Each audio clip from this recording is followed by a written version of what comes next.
Ya, selamat pagi Pak Menteri. Selamat pagi, Kang Heri. Baik, kabar baik ya Pak Menteri ya? Kabar baik, alhamdulillah. Alhamdulillah. Baik, aman, jaga kesehatan, stay safe, gitu ya, stay Baik. healthy. Oke, Ya, mudah-mudahan semua upaya kita berhasil ya, segera Pak Menteri ya. betul, betul.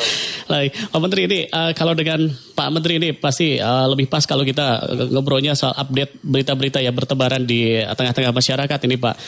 Iya, Iya, salah satunya hoaxnya ini kabarnya lebih dari 1.000 ya Pak ya sampai dengan hari ini Pak. iya. Jadi begini, Kang Heri ya, dan seluruh pemirsa Jawa Barat ya.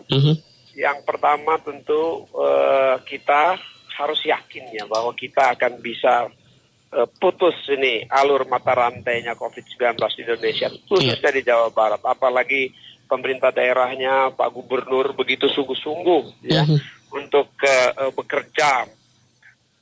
Tapi yang paling penting lagi kita jangan lupa itu ikut seluruh protokol kesehatan, protokol medisnya, jaga jarak fisik yang aman. Hindari semua perkumpulan atau pertemuan yang tidak perlu. Gunakan virtual atau sarana digital kita. Nah, itu yang kita gunakan untuk menghindari pertemuan fisik. Nah, terkait dengan hoax ini salah satu atau berita-berita yang tidak benar, disinformasi yang masuk ke ruang publik itu salah satu penyakit yang jauh lebih berbahaya dibanding virus itu sendiri. Ya, karena apa? Itu mengganggu sekali informasi kepada masyarakat, mengganggu sekali daya tahan masyarakat, ya, mengganggu sekali kondisi kehidupan masyarakat sehari-hari di rumah, di keluarga, di masyarakatnya. Nah, ini yang berbahaya, mengakibatkan daya tahan kita lemah. Virus ini ya akan efektif kita hadapi dari orang per orang secara anatomi dan biologis tubuh adalah kalau sehat, kalau kuat itu. Nah, kalau tadi secara spesifik berapa banyak sih hoax yang sudah beredar gitu ya.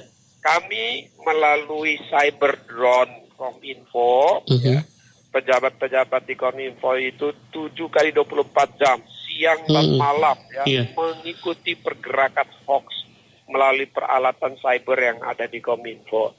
Sampai dengan hari ini baru aja setengah jam yang lalu saya dilaporkan per hari ini topik isunya sudah 474 isu hoax yang beredar di Indonesia yang tersebar ya lebih dari 1.270 sebaran. Di antaranya itu 1.096 sebaran ada di platform digital.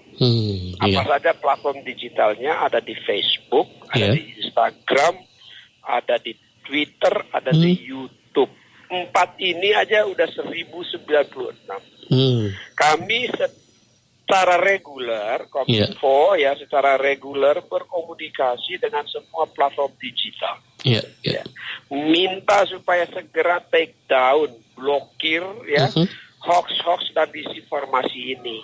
Karena ini tidak saja mengganggu ruang digital dan ruang publik Indonesia dan kemampuan Indonesia secara keseluruhan pemerintah dan rakyat yang mengatasi COVID-19, tapi juga mengganggu dunia karena ini pandemi global.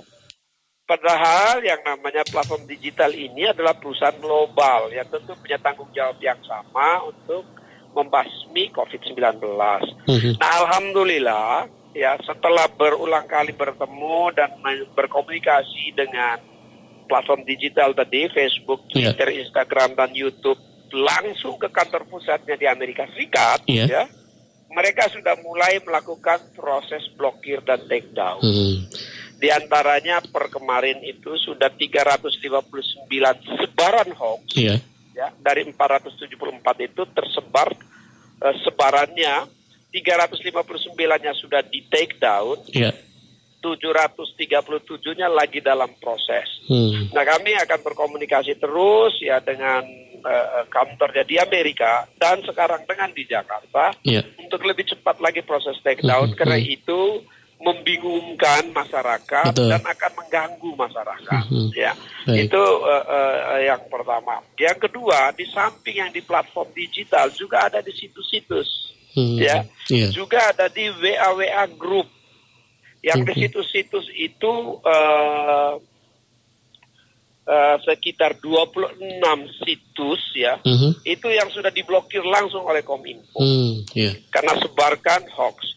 Dan di WA Group sebarannya ada sekitar 150 ya, 150, dan itu sudah diberikan stempel-stempel bahwa isu-isunya atau topik-topik itu adalah hoax dan disinformasi. Nah, ini yang usaha dari pemerintah, dari Kominfo. Tapi yang lebih besar lagi harusnya adalah usaha dari masyarakat untuk ambil bagian. Caranya bagaimana? Nah, jangan ruang digital kita ini, smartphone yang hebat-hebat yang kita miliki ini, harus kita gunakan dengan cerdas, cermat, dan bermanfaat. Informasi yang masuk, yang beredar, yang begitu banyak menyerangi seluruh kehidupan privat kita, ya, harus kita seleksi terlebih dahulu. Baca dulu, jangan cuma lihat judulnya. Baca isinya juga. Kalau terlalu bagus, ya bisa dicurigai. Tidak benar ini. Ya kan? Atau yang kita sudah tahu salah, wah ini karena keasikan untuk meneruskan sebagai lelucon atau hiburan diri pribadi tapi merugikan masyarakat, jangan. Dan yang ketiga, kalau ragu-ragu, cek di semua platform digital termasuk aplikasi COVID-19 ya, Peduli Lindungi yang diterbitkan oleh pemerintah, Kominfo dalam hal ini, atau ke dinas-dinas dan Kementerian Kesehatan, atau ke website resmi Kementerian Kesehatan atau pemerintah saat gugus tugas COVID-19 untuk mengkonfirmasi sebelum kita teruskan. Begitu itu kita lakukan, kita ambil bagian untuk bersihkan ruang digital kita, kita ambil bagian untuk memangkas sebarannya COVID-19. Baik, Pak Menteri, tadi disampaikan oleh Pak Menteri bahwa akhirnya berbagai platform sudah sepakat bersama dengan pemerintah dalam hal ini Kominfo untuk segera melakukan take down terhadap info-info yang beredar luas atau hoax ini, Pak. Ini biasanya persebaran dari mulai diproduksi sampai kemudian mulai disebarkan ini kurun waktunya berapa lama rata-rata, terdeteksi tidak, Pak? Ini kalau yang namanya produsen hoax itu terjadi setiap saat. Ini satu kejahatan di platform digital. Ini satu kejahatan ya, kriminal di era elektronik kita, ya, di ruang elektronik, ruang telekomunikasi kita. Ini kejahatan. Dan yang terus-terus memproduksi ini bisa dengan cepat diedarkan. Kalau diedarkan di aplikasi dan platform digital, kami memonitoringnya dengan langsung bisa cepat. Tetapi kalau dia diedarkan di WA Group yang sifatnya sirkuit tertutup, ya, maka itu harus masyarakat yang meneliti dan memilahnya, mengujinya dulu, ya, memverifikasinya dulu. Nah, jadi yang tidak boleh adalah jangan memproduksi dulu sehingga tidak bisa disebar. Kalau sudah diproduksi, kita seleksi, jangan menjadi penyebar. Dan produksi dan menyebar hoax itu sanksi pidananya di bawah undang-undang, berbagai jenis undang-undang, termasuk undang-undang ITE, ya, ada sanksi pidananya, itu bisa dihukum sampai dengan 6 tahun. Dan ada sanksi denda sampai dengan 1 miliar. Pasal 27 Undang-Undang ITE itu mengatur dengan jelas itu. Dan saat ini di samping usaha Kominfo, ya, pemerintah, ya, untuk berkomunikasi dengan platform digital tadi, global itu Facebook, Twitter, Instagram, dan YouTube, dan melakukan sendiri melalui website dan WA Group untuk di take down, ya. Juga kami berkomunikasi dan menyampaikan secara rutin, ya, dengan Bareskrim Polri untuk melakukan tindakan penegakan hukum. Dan hingga kemarin sudah 77 yang diproses secara 77 orang ya, yang diproses secara hukum oleh Polri, baik di Bareskrim Polri di Jakarta, di pusat, maupun di 21 Polda yang tersebar di seluruh wilayah tanah air. Jadi masyarakat, ya, satu, sudah merugikan diri sendiri kalau meneruskan berita hoax, itu merugikan diri sendiri, merugikan keluarga kita, merugikan masyarakat kita, ya, merugikan Jawa Barat itu.